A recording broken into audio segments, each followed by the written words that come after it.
Here's the third pattern. We call it the maternal wall. 59% of the mothers who we interviewed reported it.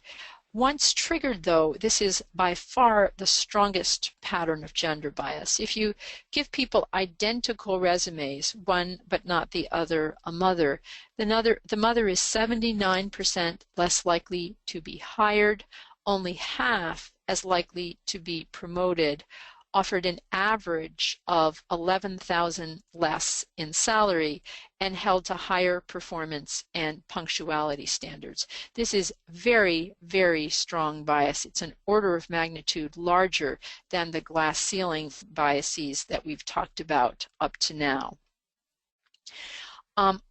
So that's the part of maternal wall bias that stems from assumptions about how you will behave as a mother. Here's the prescriptive part that stems from these assumptions about how women should behave. This was another study that showed women who are indisputably competent and indisputably committed. They worked long hours. They really got a lot done. Women, not so much men, but women, found them less likable, and they held them to higher performance standards. This is, in a sense, the tightrope bias for mothers, and it's an example of the fourth pattern that we'll talk about in a minute, which is when gender bias plays out among women.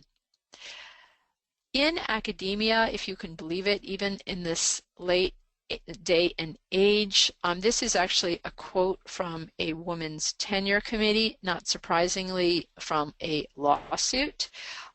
So someone on her tenure committee said, why don't you stop worrying about tenure and just go home and have more babies? Again, this is called hostile prescriptive bias. This is what a mother should do. Much more common is what's called benevolent prescriptive bias. That's a woman student found that she was not being considered, or she was not going to get a very highly coveted fellowship because the man in charge of giving the fellowship was saying to other people, well, you know, it's not a good time for her. She just had a baby. Now, this can be benevolently meant, but the message is the same, that if you're a good mother, you don't want to do this now.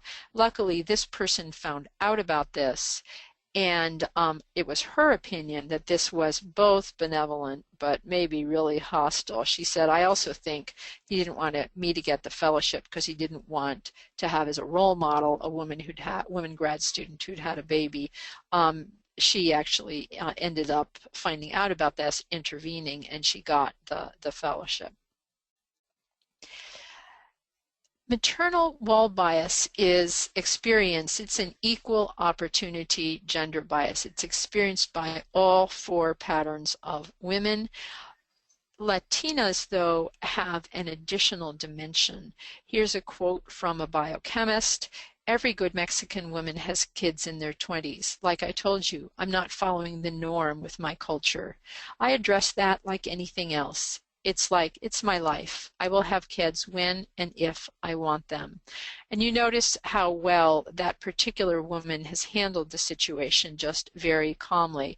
But that intense pressure is one that really jumps out in the interviews of Latina women scientists. Okay, here are some strategies. When you return from maternity leave, or particularly if it's not your first maternity leave, there was just a recent study, very recent, that came out that showed that there is more workplace hostility towards mothers with 3 children than there is with mothers with 1 or 2 children. So when you return from maternity leave, you know you might well be triggering some or all of these maternal wall biases. So it's important to counter bias with information. If you intend to pursue your career, say so. If you are willing to travel, say so. And I highly recommend, even when a baby is small, taking 1 to 2 day trips. If the baby is nursing, that's more of a problem, but once the baby, but frankly, sometimes you can ask your mother or mother-in-law or partner if he'll come along. But after the baby has stopped nursing, I think these trips are really important. First of all, you can get a full night's sleep, which is not something to be sneezed at. And secondly, it leaves your partner as Johnny or Janie on the spot while you're gone. If you're the primary earner, also say so, because if you don't, the assumption will be quite different. If your partner is willing to follow you, very important to say so. What if you meet that prescriptive bias? This is a quote actually from an Asian American lawyer. She said, "Oh, I get that from my partners all the time. My wife could never leave her kids like that. I don't know how you work such long hours."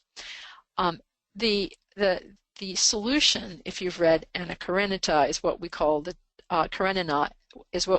Tolstoy was wrong solution.